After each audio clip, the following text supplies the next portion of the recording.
Aujourd'hui, je vais vous montrer le point de vague. C'est ce point ici qui forme naturellement des vagues. Et puis, il se fait sur des multiples de 18. Alors, je vais monter seulement 18 mailles. Donc, ça correspondra, 18 mailles, ça correspondra à cette partie d'ici jusqu'ici. Ok? Donc, déjà, on va monter 18 mailles.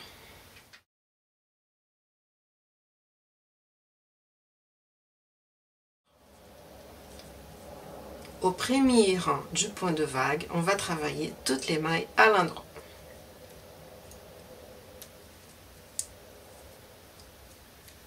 Une, deux,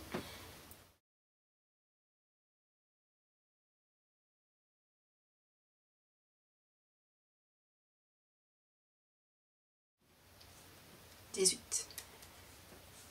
Voilà, premier rang fait. Deuxième rang, on tourne le travail. On va travailler toutes les mailles à l'envers.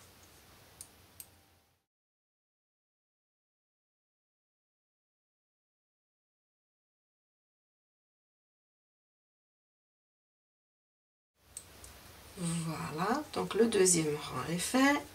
Maintenant, on tourne le travail et au troisième rang, on va enfin passer aux diminutions et aux augmentations.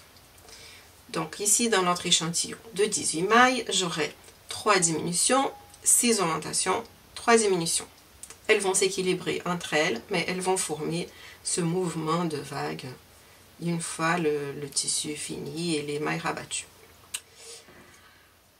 Donc on commence par 3 diminutions. Les diminutions sont faites en tricotant 2 mailles ensemble à l'endroit. Donc une diminution, 2 diminutions, 3 diminutions. Et maintenant, on va faire 6 augmentations. Les augmentations sont faites par un jeté, une maille à l'endroit, un jeté, une maille à l'endroit. On fait ça 6 fois. Donc un jeté, une maille à l'endroit. Première augmentation.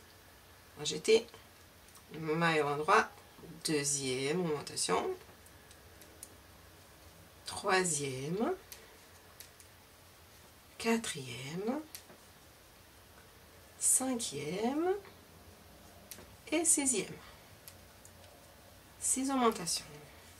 Et maintenant, 3 diminutions.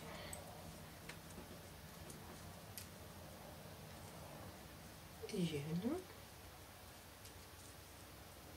deux, 3 diminutions. Voilà, parce que c'est un échantillon de 18 mailles.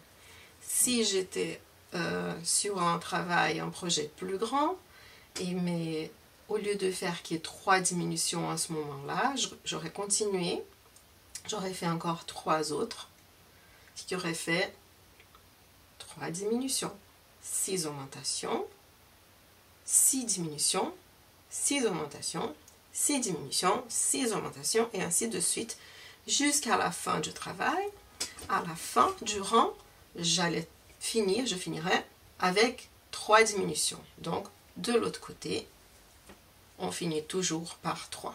3 au début, 3 à la fin, et entre deux, on travaille par 6. Alors, il manque encore le dernier rang. Le dernier rang va former ces petites lignes comme ça. Donc, c'est facile. Pour le faire, je vais travailler. Je tourne mon travail. Là, je suis sur l'envers du travail. Mais je travaille toutes les mailles à l'endroit. Comme ceci.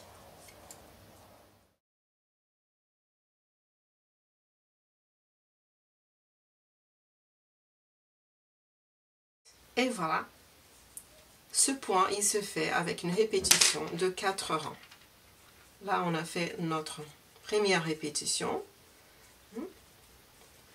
Je vais continuer à travailler encore un petit peu, juste pour vous montrer comment ça se forme. À côté, il s'agit d'une petite cape. Et si vous voulez plus de détails sur cette petite cape, vous pouvez aller sur mon blog ci-dessous. Si vous cliquez sur la petite fléchette petit triangle comme ça, tout en bas, enfin en bas de l'écran. Et bien vous trouverez le lien pour aller sur mon blog.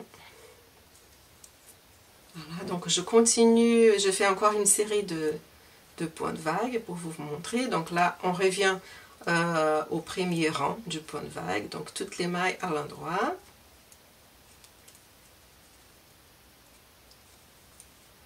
Toutes les mailles à l'endroit, et puis deuxième rang, toutes les mailles à l'envers. Si vous tricotez avec le fil sur la main droite, sachez que le tricot que vous faites est strictement le même que le mien. La différence, c'est que je tiens le fil sur la main gauche. Troisième rang, donc on va faire les diminutions et les augmentations. Donc, 3 diminutions. Et une. Oups. 2. 3. Et 6 augmentations. 1. 2. 3. 4, 5, 6. Et maintenant, les diminutions. 1, 2, 3 diminutions. Une diminution. 2 diminutions. Et 3 diminutions. Donc ça, c'était le troisième rang qui forme les jours. On tourne et au quatrième rang, pour former ces lignes-là, on est sur l'envers du travail, mais on travaille toutes les mailles à l'endroit. 1, 2,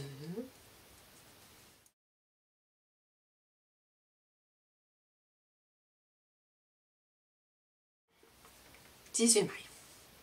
Très bien. Donc là, on commence à voir le dessin qui se forme. Alors, il est comme ça, parce qu'on commence du haut vers le bas.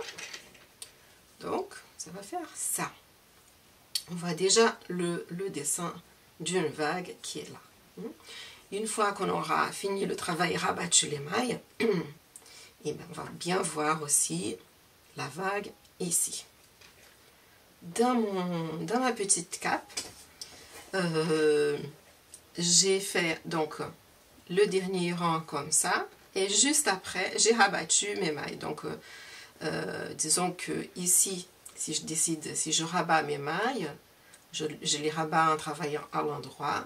Donc ça fait ces 2 rangs comme ça. Je trouve que ça fait déjà un bord assez joli, et j'estime qu'il n'y a pas besoin de faire un bord plus large que ça. Ce point, il devient beaucoup plus beau si on bloque notre travail. Donc ici, vous avez vu, et ben, les points sont bien ouverts, on voit bien les jours, le dessin, parce que j'ai bloqué mon travail, mon ouvrage. Voilà, j'espère que vous avez aimé la vidéo. Si vous avez aimé, et ben, n'oubliez pas de me donner une petite main comme ça, j'aime, like, et puis si vous voulez, vous pouvez aussi vous abonner à la chaîne. Merci beaucoup, à bientôt.